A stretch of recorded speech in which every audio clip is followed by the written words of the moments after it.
Boleh, Dek. Assalamualaikum warahmatullahi wabarakatuh. Waalaikumsalam warahmatullahi wabarakatuh. Waalaikumsalam warahmatullahi wabarakatuh. Waalaikumsalam warahmatullahi wabarakatuh.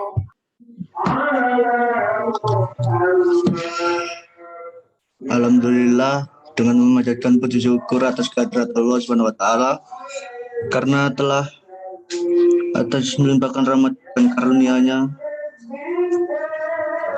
Semoga acara ini bisa berjalan dengan lancar sampai selesai. Amin. Amin.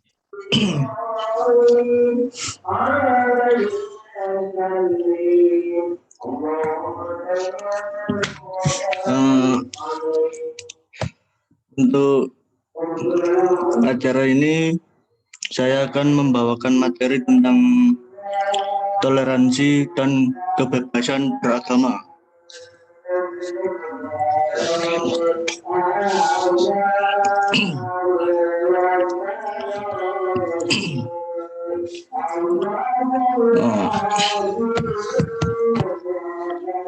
Pertama, istilah toleransi berasal dari bahasa Latin, yaitu tolerer, yang berarti sabar terhadap sesuatu. Toleransi merupakan suatu sikap atau perilaku manusia yang mengikuti aturan di mana seorang dapat menghargai, menghormati terhadap perilaku orang lain.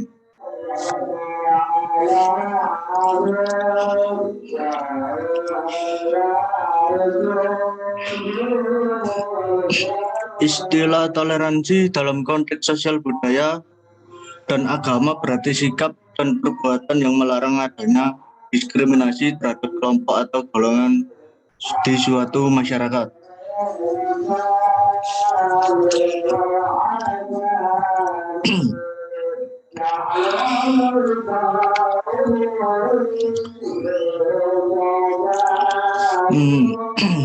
Dalam masyarakat berdasarkan Pancasila, terutama di Indonesia, terutama sila pertama, yaitu bertakwa kepada Tuhan menurut agama dan kepercayaan masing-masing adalah mutlak. Semua agama menghargai manusia, maka dari itu semua umat beragama juga wajib saling menghargai.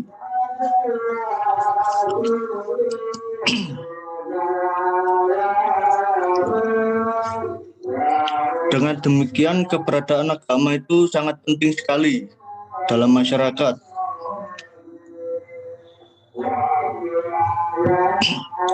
Agama diakui sebagai kebutuhan dasar dan paling fundamental bagi kehidupan manusia.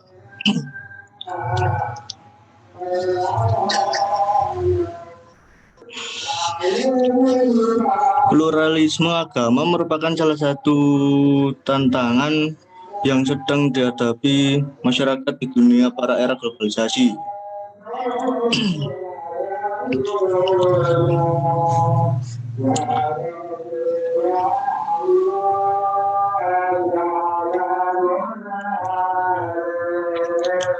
Dalam hal ini, toleransi merupakan kata kunci bagi terciptanya kerukunan dan keserasian hidup masyarakat beragama. Menyadari pentingnya hal ini, pemakalah akan membahasnya secara mendalam dan diaplikasikan dalam kehidupan beragama karena suatu keniscayaan sosial bagi seluruh umat beragama.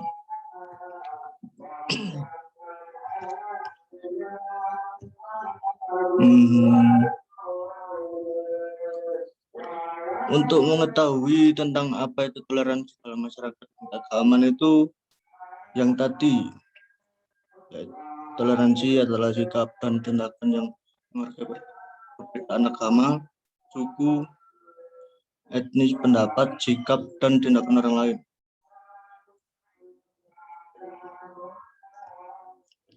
Dalam masyarakat berdasarkan Pancasila itu, yaitu yang tadi,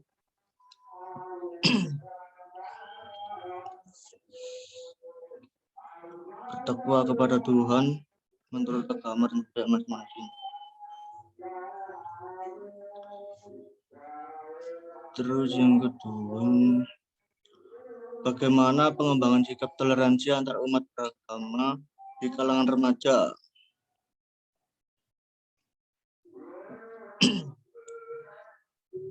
Untuk mengetahui pengembangan sikap toleransi antar umat beragama di kalangan remaja, yaitu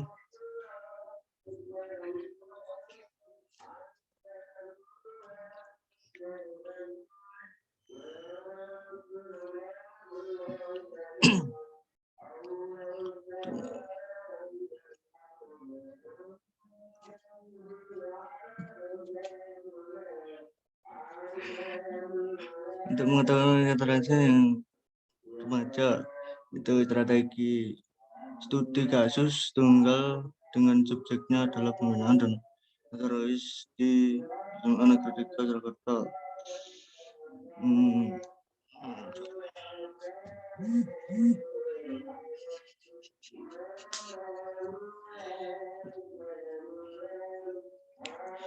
Untuk menguji keabsahan dan dengan cara triangulasi teknik pengumpulan data dan data analisis dilakukan.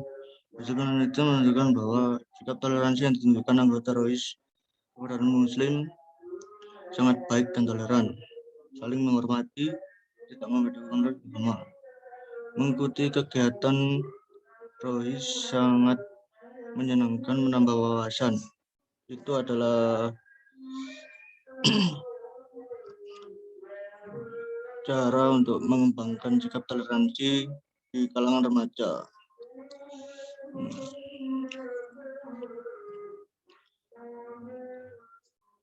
Solusi yang dilakukan, bagaimana solusi untuk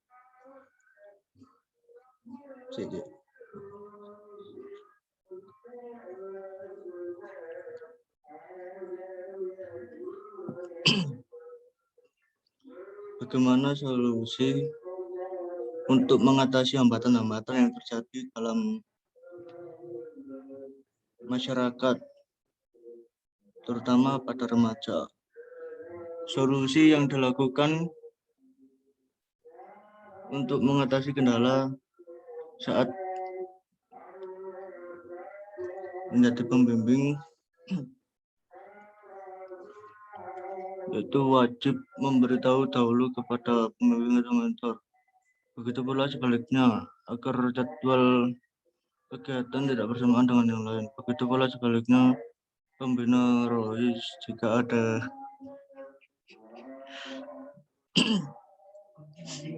jadwal di sekolah, maka pembinaan juga wajib memberitahu dahulu.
Saya dalai materi.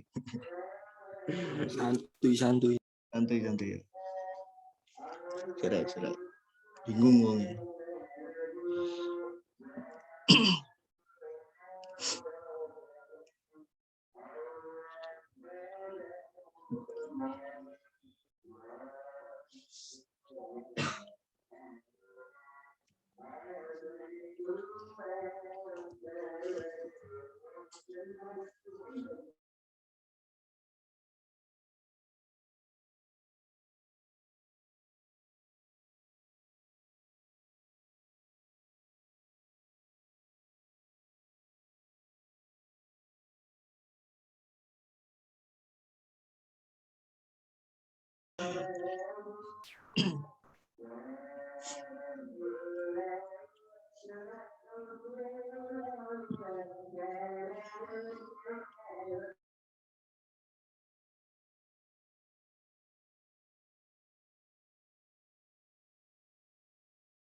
Standar toleransi Islam.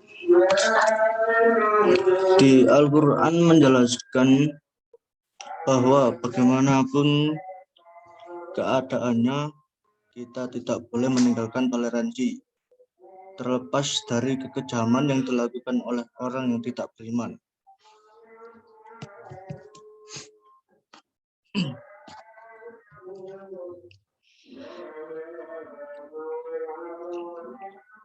Kita jangan bertindak selain dengan keadilan dan tidak membalas dendam dengan cara yang sama kejamnya. Jika kalian melakukan itu, maka kalian adalah sesat. Kata lain untuk sebutan keislaman, kalian menjadi tidak berarti. Di Al-Quran menyatakan yang maknanya janganlah kebencian sesuatu kaum mendorong kamu tidak bertindak tidak adil. Berlakulah adil, itu lebih dekat kepada takwa.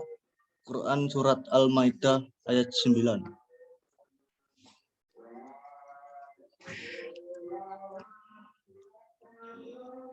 Standar toleransi dan keadilan dalam Islam, di mana Islam menganjurkan untuk tidak menanggapi tuduhan rendah dan hina dari lawan.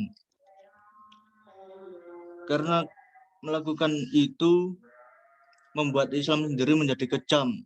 Sebaliknya, memaafkan adalah tindakan yang lebih baik, dan kalaupun diharuskan untuk membalas, maka balas dengan catatan yang tidak melebihi batas yang telah ditimbulkan dalam Islam. Artinya, jika mereka tidak percaya dan menyerah, maka jangan dilakukan tindakan yang berlebihan. Sebuah contoh luar biasa tentang toleransi dan pengampunan yang dilakukan oleh Rasulullah SAW, di mana beliau mengampuni semua orang-orang yang pernah menganiaya beliau dan pengikutnya pada saat Fatah al-Mekkah.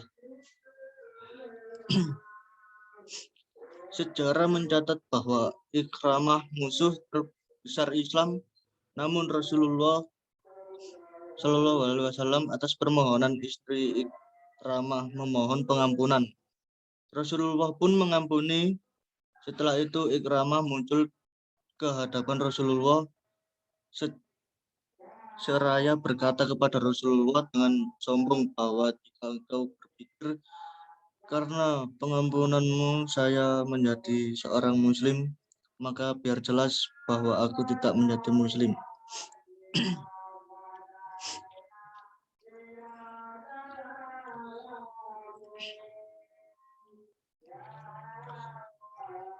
Langsung saja ke kesimpulannya. Dari pengalaman sejarah yang ditopang dengan ayat-ayat serta hadis Rasulullah SAW, jelas bahwa Islam sangat menghargai sikap toleransi. Jadi di dalam ajaran Islam dan contoh-contoh yang sempurna dari Nabi Muhammad SAW telah menggambarkan bahwa Islam yang beliau sebarkan di atas bumi ini benar-benar mendidik manusia untuk bisa saling menghargai antar sesama pemeluk agama tanpa kebencian dan dendam. Dengan konsep tidak ada paksaan dalam memeluk suatu agama dan keyakinan.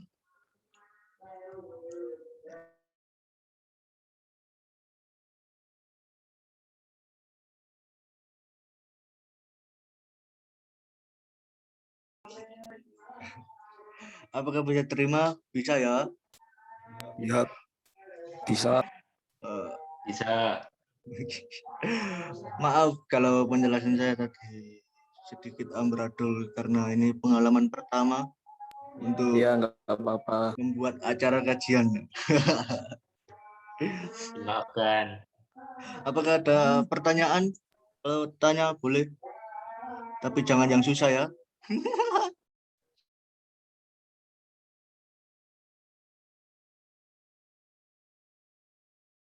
Nggak paham, Tat. Ya, Misbah. Ada pertanyaan apa?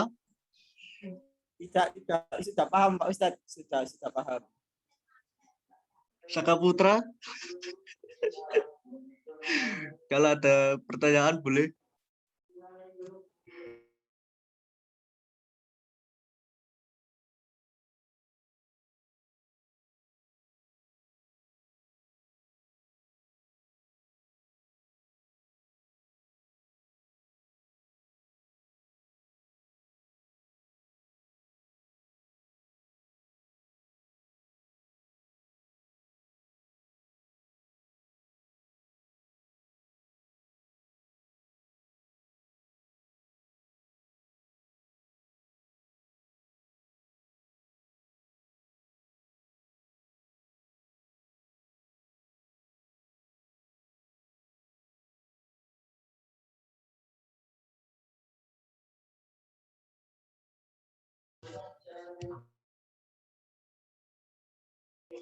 Tidak ada yang mau nanya ini? Kalau ada silakan. Saya tunggu. Saya boleh bertanya, Ustaz? Ya, yang gampang saja ya. Ya, Mbak Amel. Di kehidupan Rasulullah, apakah ada contoh dari toleransi beragama itu tadi pada saat zaman Rasulullah? Bisa diulangi? Maaf, patah-patah. Pada saat zamannya Rasulullah, zaman kenabian, itu adakah contoh dari toleransi antara agama itu tadi? Mungkin Ustaznya bisa beri contoh atau dari kejadian apa gitu. Terima kasih, Ustaz. Ya, sebentar ya.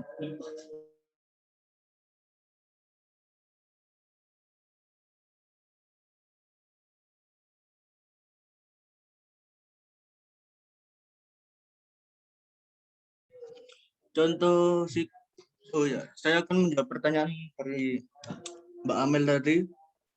Contoh sikap toleransi yang pernah dicontohkan oleh Nabi Muhammad adalah Nabi Muhammad pernah membuat perjanjian saling tolong-menolong dalam hubungan kemanusiaan dengan seorang non-muslim Madinah. Perjanjian saling tolong-menolong ini disebut dengan istilah Piagam Madinah. Seperti itu, apakah bisa diterima? Bisa ya? Bisa, terima kasih atas jawabannya. Ya.